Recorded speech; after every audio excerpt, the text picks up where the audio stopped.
I'm Matt Landau, and this is Unlocked, The Intermission, a limited series of interviews with people close to me who changed the way I think about business, hospitality, and life. This episode's about giving purpose to things in life. It features Guy Fomin, whose company, See and Rent, manages short-term rentals professionally in Israel. Guy and his business partner Lior are what I call home runners. For their team, hospitality is way more than just a business, it's a calling. When you meet Guy in person, he's got this very special energy about him. It's one part relaxed and calm, one part intuitive and wisdom, and one part just sheer positivity. He's the kind of person you just want to be around. It rubs off. And in visiting him in Israel, I gained a whole new understanding of Guy and the energy behind him. This episode is brought to you by Breezeway, a property care and operations platform, and B&B Finder, the property listing marketplace built for professional property managers. B&B without the fees. I think that everything that we do, the first time that we do it could be overwhelming, and we don't know what to expect and to how to digest what we're experiencing. And I'm sure that if you ever smoked weed, or first time that you smoke, you don't know how to handle it, and you're just laughing out of your brains out. But after you do it a few times, you already know what's coming, and you know how to adapt and how to sort of divert it to where you want to go. And I would take that, and use that in anything. It's with alcohol, it's with LSD, it's with mushrooms. It's once you get to know the experience and to know where you're going, you learn how to. I wouldn't say control it, because it's very strong, potent, and but so it's not controlling it, but it's how to ride it in a way. And did your hallucinogenics or psychedelic experiences, why are you laughing? No, no, I'm not laughing. I'm smiling. It brings back memories. Are they connected to any of the terrible stuff that you experienced in combat? Uh, Terrible is a very strong word. I'm not sure that I would use terrible. And connected to it, and no, it's actually opposite. I think it's like, after being so uptight for 3 years, and it's not 3 years actually, it's since you start school, you're in a frame. You need to go, you need to sit, you need to listen, and then you go to high school, and then you go to the army in Israel for 3 years, which is like the strictest cube that somebody can put you in. And after that, you just want to explore. You want to try new things and expand the boundaries. And so, yeah, maybe it is connected in a way, actually, when I think about it. The more I've been reading about them as a category, um, the more I read about PTSD being treated using psychedelics, um, and almost all traumas that either one is aware they encountered or was completely unaware, um, putting up these walls inside, and the psychedelics allowing us, and I now completely get it now that I've had that experience, to look at that wall or to look at that trauma that's blockage in a objective and an unemotional way, as opposed to how you might handle it when you're not tripping. What you're describing now is it's like the bang, the first time that you experience it, and your world, in a good way, collapses. Um, it's something that I feel that you only experience once. Sometimes it can happen not from psychedelics, from anything that you experience that shakes you. You can, God forbid, be in an almost die in a car accident that would definitely change the way that you look at things, and will give you a hit that will make you, change the way that you think or act or do things. Or when you have your first son born, for me, for example, it changed my life. It changed the way that I look at things. It changed the way that I feel towards things. It's changed me as a person. I never met somebody, a male person, that said that he's ready to have a child. We always have something that we need to achieve before. We need to have a proper work. We need to have enough money. We need to have a house without a mortgage. We need to finish school. So it's something that I think that I was never ready for. And actually, my both of my boys, which I love to death, and I spend so much time with them. Thank God, because of what I do in life. They were, they are the best mistakes of my life. They were not planned, but they came exactly in time. And having, well, my first son, because that's the biggest impact. Having the first child was a huge impact on my life. um, all of a sudden, it's not only my wife Tali and I. We have this little amazing thing that is us, is a part of us in our lives. And in the beginning, I think that I was not as connected because it was breastfeeding, and my wife was more with him. But as he grew, and he's 9 years old now, we became very, very connected. And in so many situations, I see myself in him, that it's amazing. Or I also see my wife in him. But I think the most amazing thing in having children is becoming a better person, because they see you, they look at you, they feel you, and you just want to be the best person that you can for them. So they are this person. They learn how to be a good person in many situations in life, and they're amazing.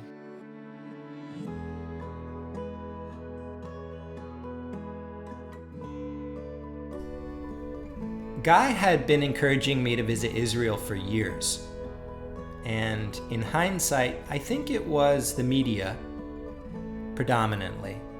Headlines, perceptions, fears that something might happen to me while I was visiting that ultimately kept me from booking a flight. I think a lot of us have that going on with certain destinations. We want to go, but there's something keeping us from actually pulling the trigger. So when I finally did book my flight, Guy responded with a question that really got me thinking. What's the purpose of your trip? My initial response to that email was, well, it's my 40th birthday that I'm celebrating with my best friend Adam. But I could sense that Guy was looking for something more thoughtful, more meaningful. And I did not know the answer. What was the purpose of my trip at the time? And that's okay. In hindsight, that is actually the whole point. This question, what's the purpose of your trip, has actually become one of my favorite questions to ask people now. So naturally, I wanted to know if Guy had taken any trips that impacted him at a moment in his life in an equally impressionable way. So I think that there's many experiences in our lives, and this goes back to the first part of our conversation. It's the meaning that you give to these things. It's how you look at these things. It's how you feel them. After the army, I traveled a lot around the world. But when you say the word trip, the well, a different something else pops in my mind, and yeah, it's hallucinogenics. So yeah, I can definitely say that LSD changed the way that I look at things and experience things in my life. Um, I can talk about, I mean, yeah, many experiences, but so yeah, LSD experience, my first LSD experience, sort of popped the bubble for me. And being right after the army, very uptight and closed, and seeing things in a very different way. So it really changed my point of view, the way that I experience things, the way that I feel things, sense things. And if I would say another amazing trip that I took was the Burning Man festival. I went there in 2006 with friends, and it was so amazing that the year after 2007, I went back with another friend and my dad. Um, and doing the trip from Israel was, was something big because it's a long flight, and you land and you already have an RV waiting, and it's like a properly planned operation, picking up things on the way and going there for a week, and it was mind blowing. So I think that, well, regardless, I think that anybody that considers themselves as an open minded person needs to experience something groundbreaking or bubble popping in his life. And yeah, the Burning Man is definitely one of these bubble bubble popping experiences. After Jerusalem, we visited Guy up north in his hometown. And with Guy as our guide and driver, it just felt incredibly safe. And I have to say, I felt safe the entire time in Israel. There's just this kind of peace there. Well, we were on Mount Avital, it's called, and it's in the Golan Heights. It's a very tall mountain that overlooks um, Israel, the Golan, and also Syria. It, you can, in a good day, you can see the Syrian capital from there. It's a very good outpost, very nice view, and you can see trenches from the all the tension between Israel and Syria. Trenches, anti-tank trenches, and you can see the military bases. And on the contrary, you're on this most incredible mountain with an amazing weather. Was a great day. It was amazing weather with windy. It was nice. It was sunny, and we were standing actually on an Israeli outpost, an old outpost with under the ground, and you can stand on top of it. And like you said, it's very surreal because you can imagine what went on there, and you can see it in the series that we're talking about. Um, and how it relates to me, I was when I was in the army. Part of the time I was in that area in the Golan Heights in the unit that I served. So yeah, it brought back memories. I love the Golan Heights. It's a gorgeous, gorgeous area. Beautiful. We then went to what I fondly refer to as one of the top three meals of my life. Can you briefly summarize that meal as you remember it? Summarize the meal. Yeah, we ate in this cowboy steakhouse in a settlement very close to Mount Avital. That they actually grow their own meat. They have their own herds, and it was very nice. I mean, it was nice. The atmosphere was amazing. The whole place was built out of wood, like this incredible, nice, big, tall, tall ceilings, wooden house, and the beer was great, and the company was great, and the food was amazing, and the meat was amazing, and it was just an amazing experience. It was really nice, good energy. And after that, we went to this water reservoir. You remember?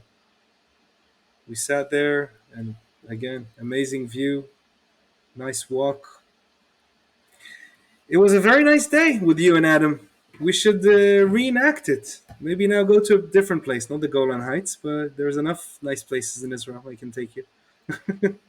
Isn't it interesting how not only certain trips, but even certain days within those trips, or even particular meals, or just chats with somebody in any given place, it sticks. Yeah, yeah. It was a meaningful day, actually. It was a great day.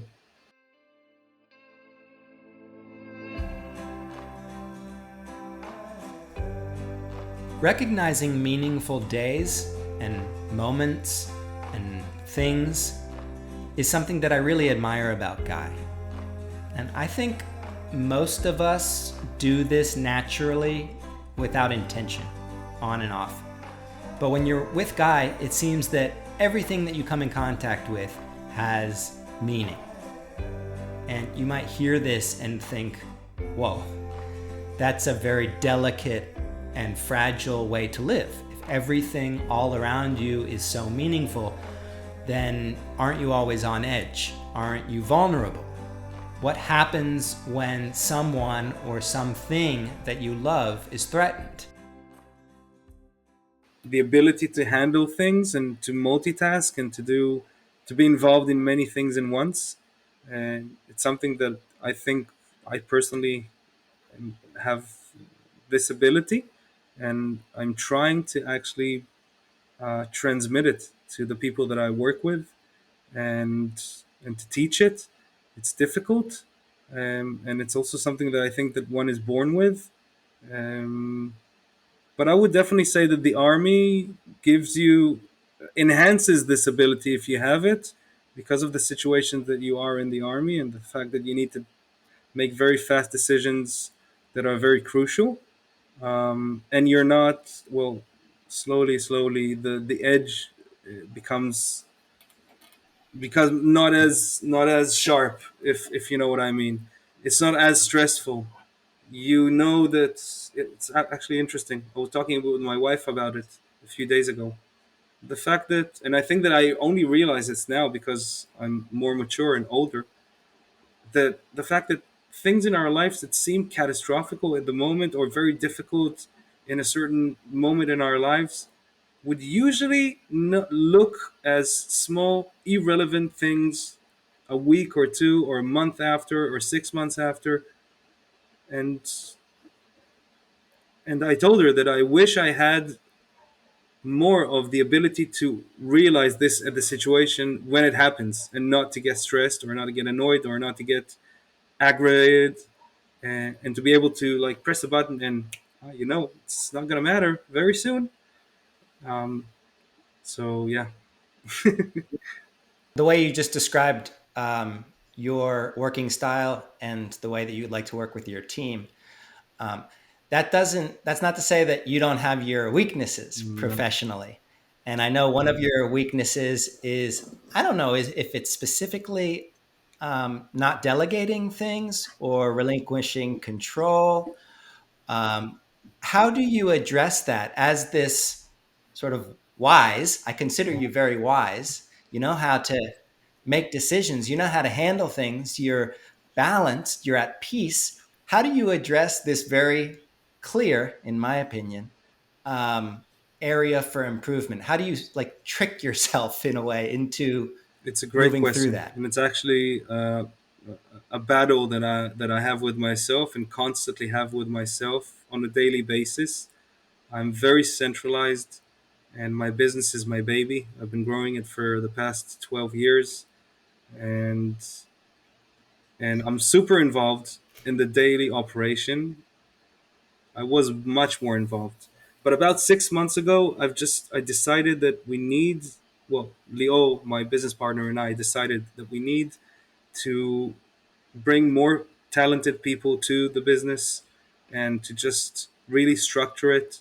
And I realized that if I don't delegate and if I don't step back and create this vacuum, then other people will not be able to fill it. So it's about coming to the recognition with myself that, okay, so things will not happen in my 95 to 100% that I'm used to. It would be 80, 85%, but I can live with this because I can concentrate on other things, either in my company and growing other areas in the company, and not sort of spending time or wasting time on the operations, or investing more time with my family, going on vacations, gaining this value from the fact that I'm stepping back, and it's a process.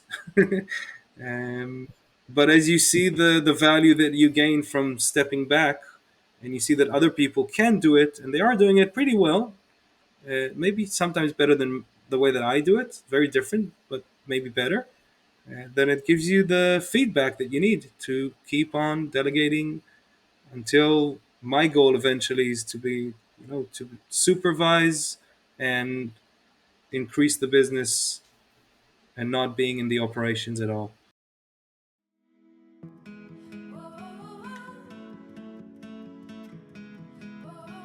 This episode is brought to you by Breezeway, a property care and operations platform. Have you ever had a guest walk into an unprepared property, or had them complain about a hair in the shower or a dirty dishwasher or not enough garbage bags? These hiccups can lead to bad reviews, which tarnish your brand reputation. Without the right processes in place to manage your work at your properties, running your rental business can feel incredibly overwhelming. And if you ever feel stuck with too much manual work, Breezeway can help get you unstuck. Yes, Breezeway's property care and operations platform helps coordinate, communicate, and verify the detailed work and deliver it to your guests. You can work with your cleaning team, your maintenance team, your inspections teams, all in one dashboard. They even have a mobile app where your team can complete customized checklists and upload photos to make sure the work aligns with your standards. With Breezeway, you set your business up for success by implementing processes that help you maintain consistency and quality so you can generate more 5-star reviews and never feel stuck again. Breezeway clients have said that Breezeway helped save their marriage, which is a pretty great guarantee. With the amount of time saved and peace of mind that nothing falls through the cracks, you should not wait any longer. Go to breezeway.io/VRMB and sign up for a Breezeway demo today. You can also stop by to visit Breezeway at any of their booths at conferences this season. Mention that you heard them on this podcast, The Unlocked Intermission, and have your implementation fee, estimated at $1,000, waived if you ultimately decide to join. That's breezeway.io/VRMB. And B&B Finder, which is the property listing marketplace built for professional property managers. B&B Finder is free for professional property managers to list on. You can then upgrade your listing to improve visibility. They believe travelers should book directly with property managers, so you own that relationship with the customer. They're held to your terms and your cancellation policy. You also make more money because B&B Finder does not charge the traveler a service fee, nor do they charge property managers a transaction fee.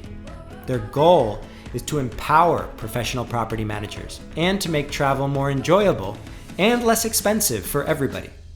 B&B Finder only works with professional property managers, so they don't work with for rent by owner situations.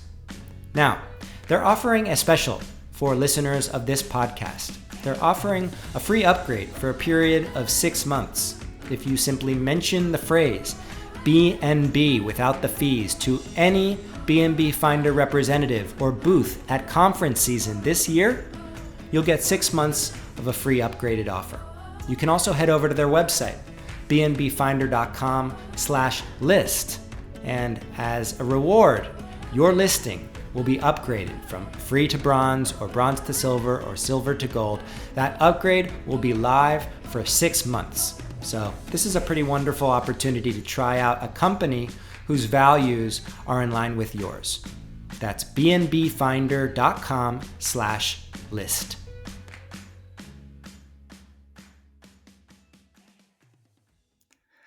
I think on that day and sort of towards the end of, that was on the last day of our trip, I was starting to kind of put together the pieces.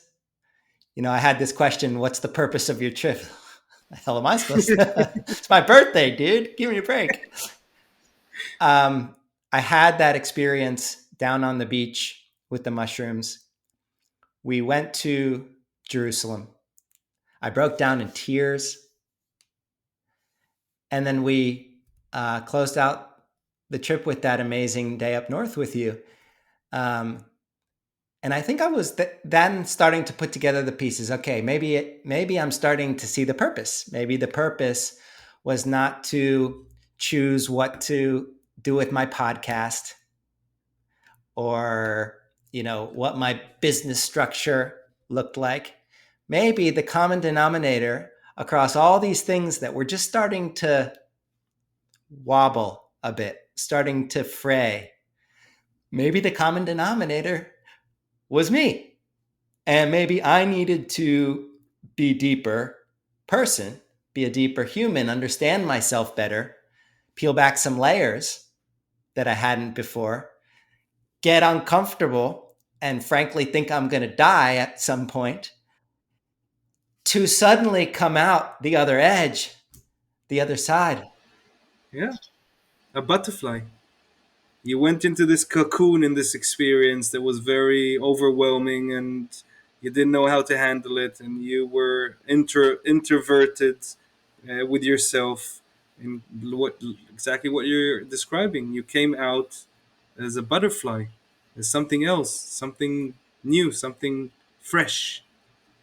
um, And that the following weeks and months were, I wouldn't say like easy by any means. I started thinking about a lot of my life through this deeper lens. And what do I like? What do I not like? What kinds of projects do I feel excited about pursuing? What kind of projects maybe were in my past? Some relationships that I had, both business and personal, were wobbly. Some of those relationships, actually, all those relationships, were wobbly because of me. And I needed to be ready to at least step temporarily away from some of them, which was really difficult and scary.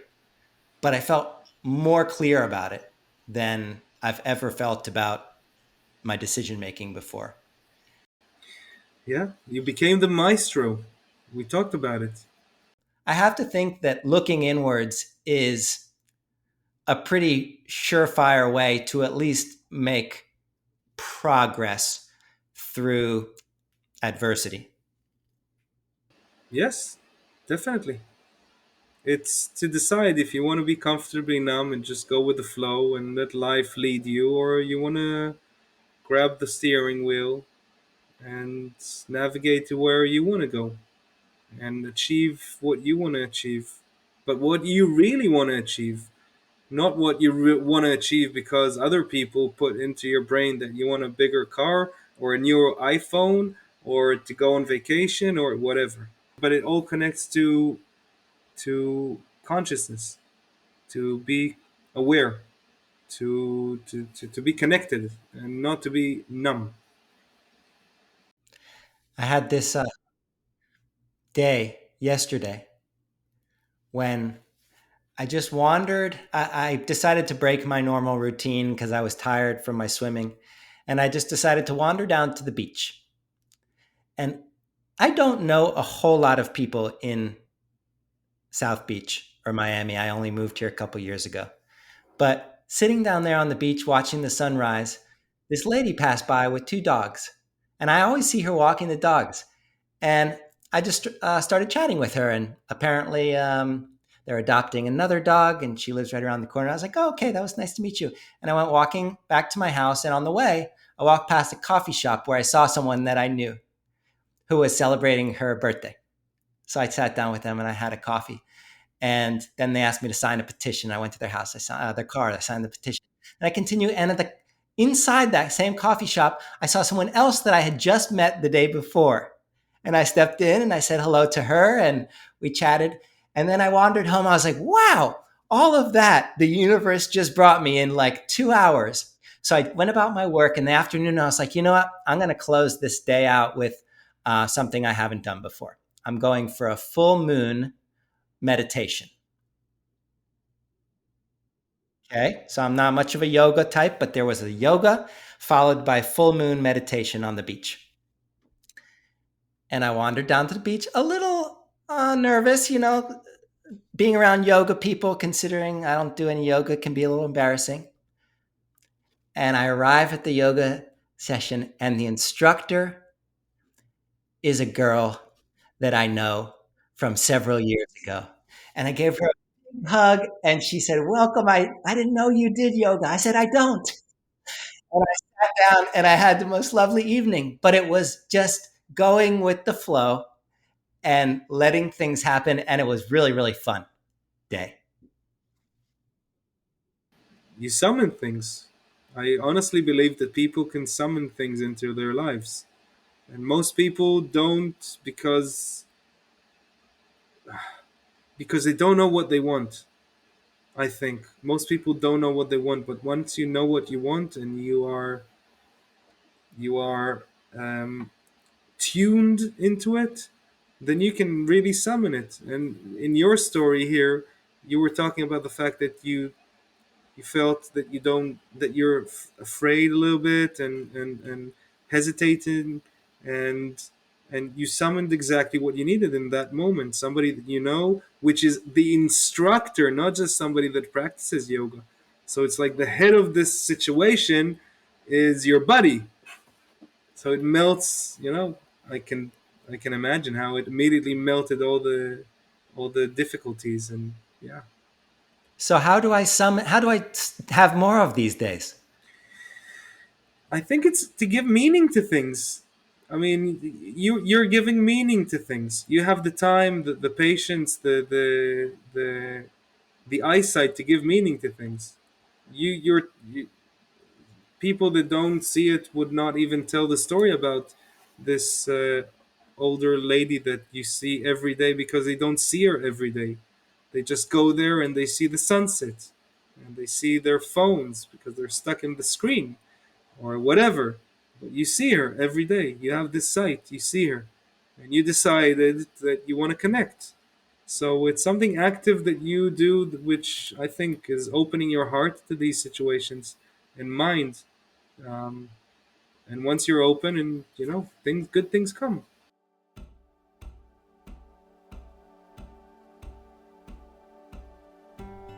This is a beautiful sentence to end on. The more you're open to good stuff happening, the more good stuff will come. Interestingly, Guy was resisting doing this podcast, not because it involved talking about psychedelics, but because he prefers to lead from the back. He's shy, like a lot of us. But he agreed to do it anyway, his first podcast, and I think he did great. Impressively, those ideas of giving meaning to things and stepping outside your comfort zone and feeling like you are a little bit out of control, Guy is living them now. He's a testament. Well, at least he is trying.